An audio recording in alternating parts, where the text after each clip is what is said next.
আলাইকুম।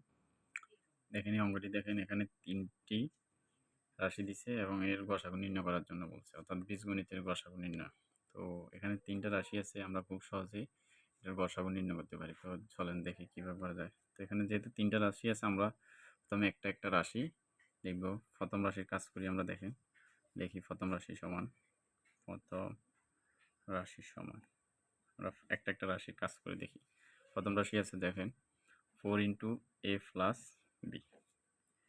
তো এখানে এটার কোনো সূত্র করা যায় না, এটা একটা মান, এটার কিছুই করা যায় না। কিন্তু এখানে আমরা 4কে ভাঙিয়ে লিখতে পারি, মৌলিক সংখ্যা পাই দুইটা, অর্থাৎ 4কে বাঙালি দুইটা পাই। আর এখানে a প্লাস b যেভাবে সেভাবে বসে, এখানে কোনো কাজ করা নেই। তো আমরা এভাবে দ্বিতীয় রাশি লিখি।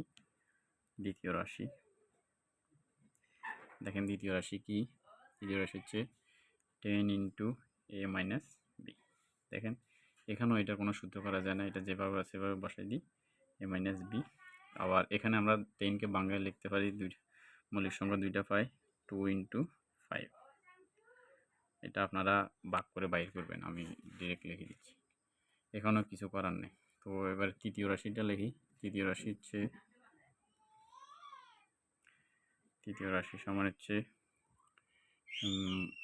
12 into a square minus b square.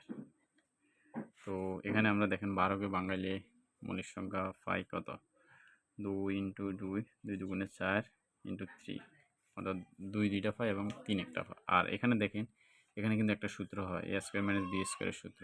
তো এটার সূত্র হচ্ছে, আমরা জানি একবার প্লাস একবার মাইনাস, এটা। এখন দেখেন আমরা 3টা রাশির কাজ করা হয়ে গেছে।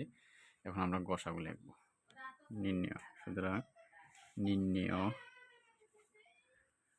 গসাগু সমান।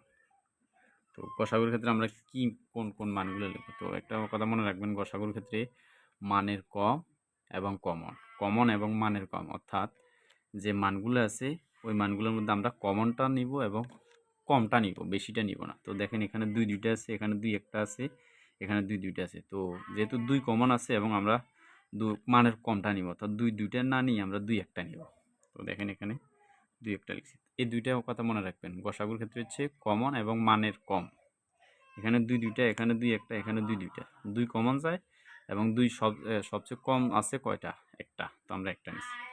এরপরে বাকিগুলো দেখেন, এখানে a প্লাস b, দ্বিতীয় রাশিতে a মাইনাস b, অর্থাৎ a প্লাস b প্রথম রাশিতে আছে, তৃতীয় রাশিতে আছে, কিন্তু দ্বিতীয় রাশিতে নাই, অর্থাৎ কমন নাই। তো আমরা a প্লাস b নিতে পারবো না। এরপর দ্বিতীয় রাশিতে দেখেন a মাইনাস b আছে, কিন্তু প্রথম রাশিতে নাই, আবার তৃতীয় রাশিতে আছে।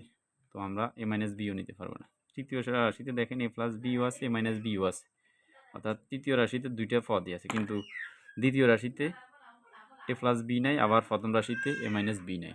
তাই আমরা এই দুইটা মানও নিতে পারবো না। তো এই 3টা রাশির মধ্যে এখানে শুধু 2 কমন আছে। তার মানে যেহেতু 2 কমন আছে 3টা রাশির মধ্যে, তাই এই 3টা রাশির গসাগু হচ্ছে 2। আচ্ছা, হচ্ছে এটা।